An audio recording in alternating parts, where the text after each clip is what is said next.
Jadi saudara Joshua ini saudara pindahkan untuk ngurus rumah.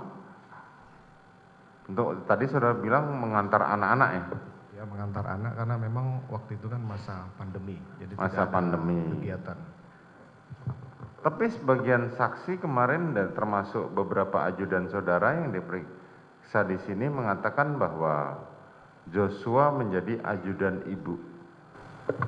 Saya perlu jelaskan yang mulia, di Silakan. pejabat utama Mabes Polri itu tidak diperkenankan istri bintang 2 memiliki ajudan, hanya boleh bintang 3.